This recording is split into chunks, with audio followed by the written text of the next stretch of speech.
નમસ્તે વિદ્યાર્થી મિત્રો, ધોરણ 8 સામાજિક વિજ્ઞાન આપણે લાસ્ટ ડેલહાઉસીના સુધારા વિશે આપણે જોઈ ગયા કે ડેલહાઉસીએ કેવી રીતે સુધારાઓ કર્યા હતા। આપણે જોઈ ગયા કે એના સમયમાં 1853માં મુંબઈની થાણા વચ્ચે રેલવેની શરૂઆત થઈ હતી। 1857માં મુંબઈ, ચેન્નઈ અને કલકત્તામાં યુનિવર્સિટીની સ્થાપના થઈ। આધુનિક ટપાલ પદ્ધતિની શરૂઆત થઈ। ત્યારબાદ ડેલહાઉસીના સમયમાં જ ભારત અને ઇંગ્લેન્ડ વચ્ચે તાપ વ્યવસ્થાની શરૂઆત થઈ। ડેલહાઉસીએ બાળલગ્ન ઉપર પ્રતિબંધ અને વિધવા પુનર્વિવાહની શરૂઆત કરાવી હતી। પણ આ બધા સુધારાઓ એ અંગ્રેજોને જે શાસન હતું એને મજબૂત બનાવવા માટે હતું, એમના વહીવટી સરળતા માટે હતું, પણ પાછળથી આ સુધારાનો ફાયદો ભારતને પણ થયો હતો। હવે આ પ્રકારનો છેલ્લો મુદ્દો આપણે જોવાનો હતો કે ભારેલો અગ્નિ એટલે કે પ્રજાનો અસંતોષ।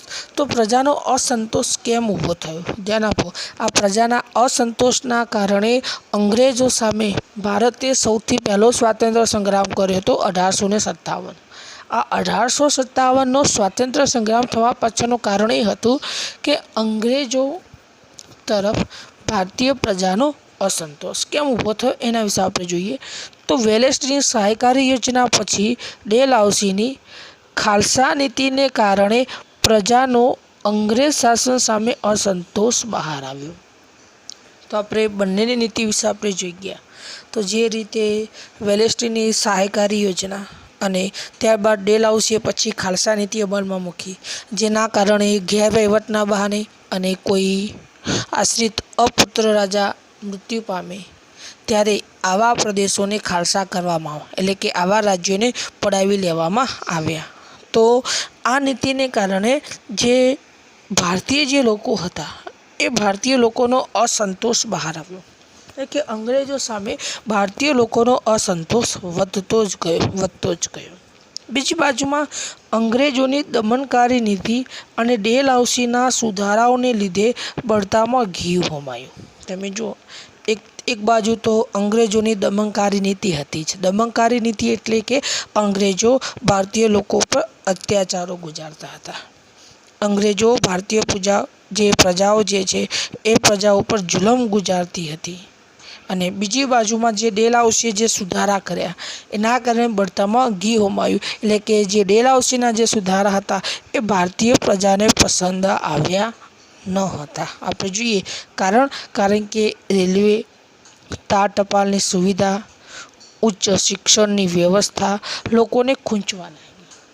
તો એક બાજુમાં અંગ્રેજોની દમનકારી નીતિ, બીજી બાજુમાં જે ડેલહાઉસીએ જે સુધારા કર્યા એ પછી રેલવેની શરૂઆત કરી હોય, તાર ટપાલની શરૂઆત કરી હોય કે પછી ઉચ્ચ શિક્ષણની વ્યવસ્થા ઊભી કરી હોય, પણ લોકોને પસંદ નહોતી આવતી, લોકોને એ ખૂંચવા લાગી। કારણ કે લોકો આ ડેલહાઉસી સુધારાઓનો શું કરતા હતા? વિરોધ કરતા હતા। એટલા માટે આ જે સુધારાઓ સુધારાઓ ડેલહાઉસીને પસંદ ન હતા। બીજી બાજુમાં ભારતના જૂની વિચારધારા ધરાવતા લોકોને લાગ્યું કે અંગ્રેજો આપણી સંસ્કૃતિનો નાશ કરવા માગે છે। તો અંગ્રેજોની જે નીતિ હતી એના કારણે જે ભારતીય જે લોકો હતા, જે જૂની વિચારસરણી ધરાવતા હતા, એટલે કે જૂના વિચારો ધરાવતા હતા, એવા લોકોને એવું લાગ્યું કે જે અંગ્રેજો આપણી જે સંસ્કૃતિ છે, આપણી સંસ્કૃતિ એટલે કે જે ભારત દેશની જે સંસ્કૃતિ જે છે એ સંસ્કૃતિનો નાશ કરવા માગે છે। આવા પ્રકારનો એક ડર ઊભો થયો, આવા પ્રકારનો એક શું ઊભો થયો? ભય ઊભો થયો। અને એટલા માટે ધીરે ધીરે ભારતીય પ્રજાનો અંગ્રેજો સામે અસંતોષ વધતો ગયો। આગળ આપણે જોઈને આમ લોકોનો અસંતોષ વધતો ગયો અને 1857નો સ્વાતંત્ર્ય સંગ્રામ થયો। તો આપણે જોઈ ગયા કે ધીરે ધીરે અંગ્રેજો સામે ભારતીય પ્રજાનો સંતોષ વધતો ગયો અને ત્યાર પછી આ અસંતોષ સ્વાતંત્ર્ય સંગ્રામમાં પરિણમ્યો અને 1857માં ભારત દેશનો પ્રથમ સ્વાતંત્ર્ય સંગ્રામ અંગ્રેજો સામે થયો હતો। તો આપણે જોઈ ગયા કે વેલેસ્લીની સહાયકારી યોજના હોય, ડેલહાઉસીની ખાલસા નીતિ હોય, એના કારણે ભારતીય પ્રજાનો અસંતોષ બહાર આવ્યો. અંગ્રેજોની દમનકારી નીતિ અને ડેલહાઉસીના સુધારાઓએ બળતામાં ઘી ઉમાયું. કારણ કે જે ડેલહાઉસીના જે સુધારા હતા એ લોકોને ખૂંચવા લાગ્યા, લોકોને પસંદ ન હતા અને એના જ કારણે આ સંતોષ વધતો ગયો અને આગળ જઈને 1857 સ્વાતંત્ર્ય સંગ્રામ થયો હતો. હવે પછી આપણે નવા પ્રકરણની આપણે શરૂઆત કરવાની હતી. આ છેલ્લો મુદ્દો આપણે બાકી હતો અને આ છેલ્લા મુદ્દા પછી હવે આગળ આ નવા પ્રકરણ તરફ આપણે જવાનું છે. આપણે એક નવા પ્રકરણની આપણે શરૂઆત કરીએ. પ્રકરણ 5 જેનું નામ છે પ્રાકૃતિક પ્રકોપો. તો પ્રાકૃતિક પ્રકોપો એટલે કે જે કુદરત દ્વારા જે આપત્તિઓ આવે છે, એ પછી ભૂકંપ હોય, જ્વાળામુખી હોય, સુનામી હોય, અનાવૃષ્ટિ હોય, વાવાઝોડું હોય કે પછી દાવાનળ હોય, આ પ્રકારના પ્રાકૃતિક પ્રકોપો વિશે આપણે અભ્યાસ કરવાનો છે કે જે આ પ્રકોપો એવા છે કે જે કુદરતી જે છે. આ પ્રકોપો કેમ થાય છે, એનાથી શું નુકસાન થાય છે, એના વિશે આપણે અભ્યાસ કરવાનો છે. તો આપણે પ્રકરણની શરૂઆત કરીએ. તો પ્રાકૃતિક પ્રકોપોના 2 પ્રકાર છે. તો જે પ્રાકૃતિક જે પ્રકોપો છે એના કેટલા પ્રકાર છે? 2 પ્રકાર છે. કયા કયા? એક તો પૃથ્વીના આંતરિક ફેરફારને કારણે ભૂકંપ, જ્વાળામુખી અને સુનામી સર્જાય. તો જે એક પ્રકોપો એવા આવે છે કે જે પૃથ્વીના આંતરિક ફેરફારના કારણે પ્રકોપો આવે છે, જેનાની અંદર ભૂકંપ આવે, જ્વાળામુખી ફાટે અને સુનામી આવે. આવા પ્રકારના પ્રકોપો પૃથ્વીના આંતરિક ફેરફારને કારણે થાય. બીજા પ્રકોપો કયા છે? તો જ્યારે બાહ્ય ફેરફારના કારણે પૂર, અનાવૃષ્ટિ, વાવાઝોડું અને દાવાનળ થાય. તો જ્યારે બીજો ભાગ છે બાહ્ય ફેરફારને કારણે આવતા પ્રકોપો, જેમાં અનાવૃષ્ટિ એટલે કે દુષ્કાળ પડે. બીજું છે વાવાઝોડું, દાવાનળ જે છે. તો પ્રકોપો 2 ભાગમાં આપણે વિભાજિત કરાય. એક તો પૃથ્વીના આંતરિક ફેરફારને કારણે, જેમાં ભૂકંપ આવે, જ્વાળામુખી આવે અને સુનામી આવે. જ્યારે બીજા પ્રકોપો એવા છે કે બાહ્ય ફેરફારને કારણે આવે, જેમાં અનાવૃષ્ટિ છે, વાવાઝોડું છે અને દાવાનળ જે છે, જે બાહ્ય ફેરફારના કારણે થાય છે. પણ હવે આપણે જે પહેલો પ્રકોપની આપણે શરૂઆત કરવાની છે, ભૂકંપ. ભૂકંપ એ પરીક્ષા માટે મોસ્ટ આઈએમપી છે અને ટૂંકા પ્રશ્નોમાં પણ ભૂકંપ વિશે વારંવાર શું થતું હોય છે? પૂછાતું હોય છે. એટલે આપણે ભૂકંપ આપણે યાદ રાખવાનું થાય છે. તો ભૂકંપ સામાન્ય રીતે આપણા ગુજરાતની અંદર 26 જાન્યુઆરી 2001ની અંદર કચ્છમાં ભૂકંપ આવ્યો હતો. મોટાભાગના કચ્છની અંદર મકાનો પડી ગયા હતા. હજારો લોકો મૃત્યુ પામ્યા હતા. ભૂકંપ આવે ત્યારે આપણે એવું સમજતા હોઈએ છીએ કે જે જમીન જે છે કાંઈક શું ઉઠે છે? ધ્રુજી ઉઠે છે અને જેને આપણે શું કહીએ છીએ? ભૂકંપ કહીએ છીએ. તો આ ભૂકંપ કેમ આવે છે એના વિશે આપણે જોઈએ. તો પૃથ્વીના પેટાળમાં થતા ઝડપી ભૂસંચલન અને દબાણના કારણે ભૂસપાટીનો અમુક નબળો ભાગ એકાએક વેગથી ધ્રુજી ઉઠે છે અને આ આકસ્મિક ધ્રુજારીને ભૂકંપ કહે છે. તો જો વિદ્યાર્થી મિત્રો, ભૂકંપ ક્યારે આવે? તો પૃથ્વીના પેટાળમાં થતા ઝડપી ભૂસંચલન. ધ્યાન આપજો, પૃથ્વીના પેટાળમાં એટલે કે જમીનની અંદર, તો પૃથ્વીને પેટાળમાં થતા ઝડપી ભૂસંચલન અને દબાણ. તો પૃથ્વીનો પેટાળની અંદર ઝડપી ભૂસંચલન થાય અને શું થાય? દબાણ. અને આ પ્રક્રિયાને કારણે જે ભૂસપાટી એટલે કે આપણી જમીન સપાટીનો જે નબળો જે ભાગ હોય એ એકાએક વેગથી ધ્રુજવા લાગે. એટલે કે એકાએક વેગથી ધ્રુજવા લાગે અને આ ધ્રુજારીને આપણે શું કહીએ છીએ? ભૂકંપ તરીકે આપણે ઓળખીએ છીએ. બરાબર છે. પરીક્ષામાં પ્રશ્ન પૂછાય કે ભૂકંપ એટલે શું? યાદ રાખજો, ભૂકંપ એટલે શું? તો આપણે જોઈ ગયા કે પૃથ્વીના પેટાળમાં થતા ઝડપી ભૂસંચલન અને દબાણના કારણે ભૂસપાટીનો અમુક નબળો ભાગ એકાએક વેગથી ધ્રુજી ઉઠે છે અને આ આકસ્મિક ધ્રુજારીને આપણે શું કહીએ છીએ? ભૂકંપ કહીએ છીએ. તો પૃથ્વીના પેટાળમાં ઝડપી ભૂસંચલન અને દબાણના કારણે જે ભૂસપાટીનો જે નબળો જે ભાગ જે છે એ આકસ્મિક રીતે ધ્રુજી ઉઠે છે, જેને આપણે શું કહીએ છીએ? ભૂકંપ કહીએ છીએ. આગળ આપણે જોઈએ, જ્યાં ભૂકંપના મોજા ઉદ્ભવે છે જેને ભૂકંપ કેન્દ્ર કહીએ છીએ. ધ્યાન આપો, જે જગ્યાએ ભૂકંપ ઉદ્ભવ પામે ત્યાં આગળ ભૂકંપના મોજા ઉદ્ભવ પામે. તો જે જગ્યાએ ભૂકંપના મોજા ઉદ્ભવ પામે એને શું કહેવામાં આવે છે? ભૂકંપ કેન્દ્ર. આ પરીક્ષામાં વારંવાર પૂછાય છે. અને હંમેશા એક વસ્તુ ધ્યાન આપજો, જે ભૂકંપ જે કેન્દ્ર જે છે એ પૃથ્વીના નીચેના ભાગમાં હોય છે, એટલે કે પૃથ્વીના પેટાળમાં હોય છે, એટલે કે જમીનની નીચે જ ભૂકંપ કેન્દ્ર હોય છે. અને તો યાદ રાખજો, ભૂકંપ કેન્દ્ર એટલે શું? તો જ્યાં ભૂકંપના મોજા ઉદ્ભવે છે જેને ભૂકંપ કેન્દ્ર કહીએ છીએ. અને ભૂકંપ કેન્દ્ર હંમેશા ક્યાં હોય છે? તો પૃથ્વીના નીચેના ભાગમાં, એટલે કે જમીનથી નીચેના ભાગની અંદર ભૂકંપ કેન્દ્ર હોય છે.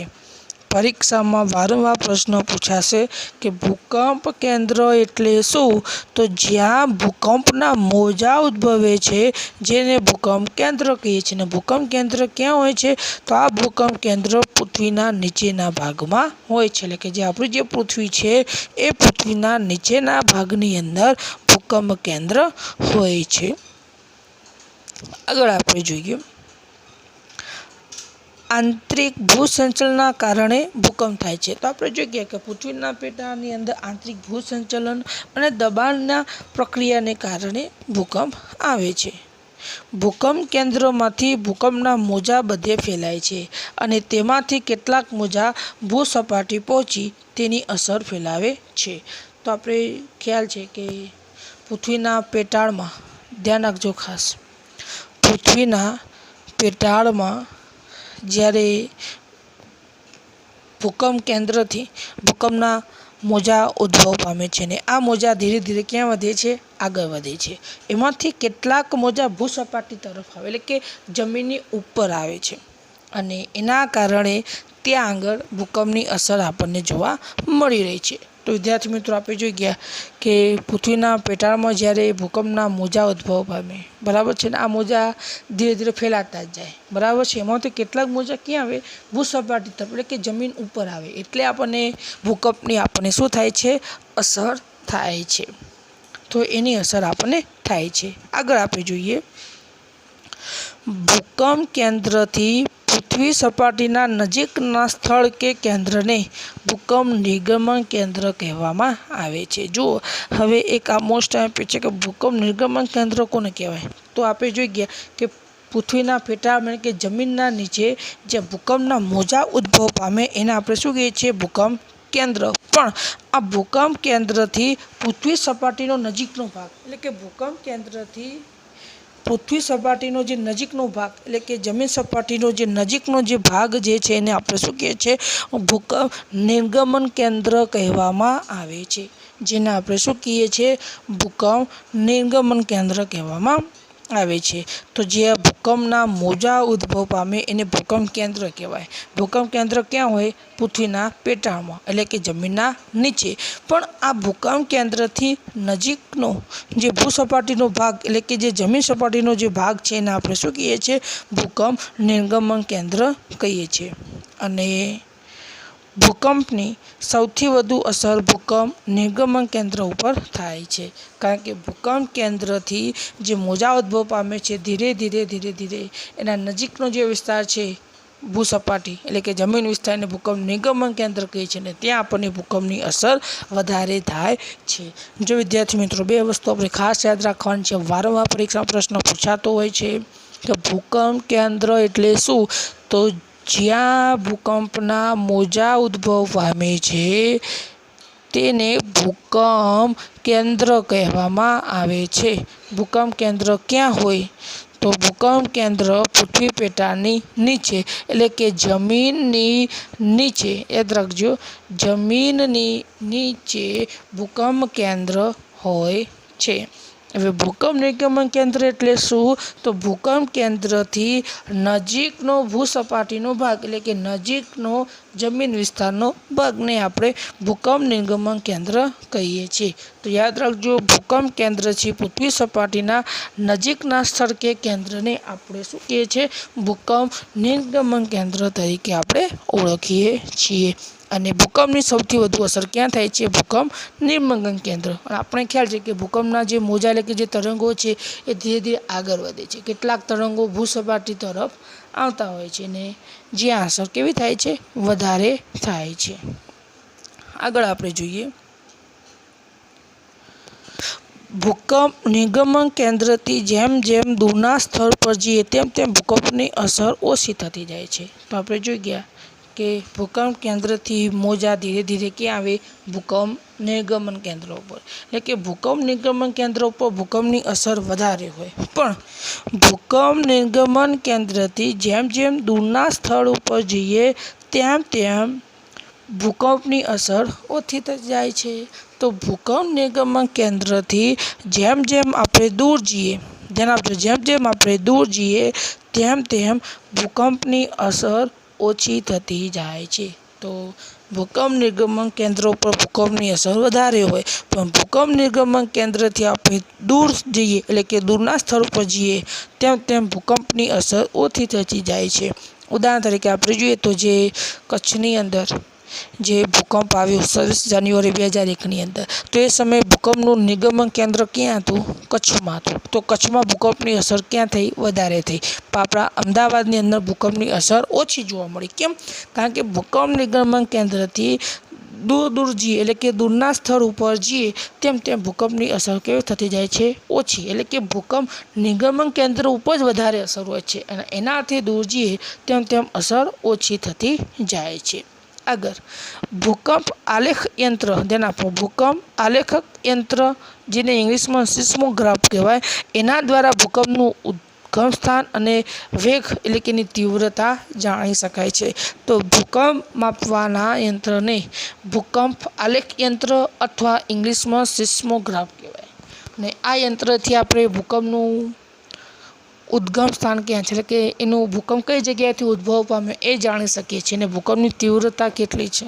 ભૂકંપની તીવ્રતા અલગ અલગ હોય, 4.5 હોય, 5.5, 6 તીવ્રતાથી વધુ ભૂકંપ આવી ત્યારે આપણને એની અસર વધારે જોવા મળે, ત્યારે મકાનો પડી જવાની સંભાવના વધારે જોવા મળે. પરીક્ષામાં વારંવાર એક પ્રશ્ન આવશે કે ભૂકંપ માપવાના યંત્રને શું કહેવામાં આવે છે?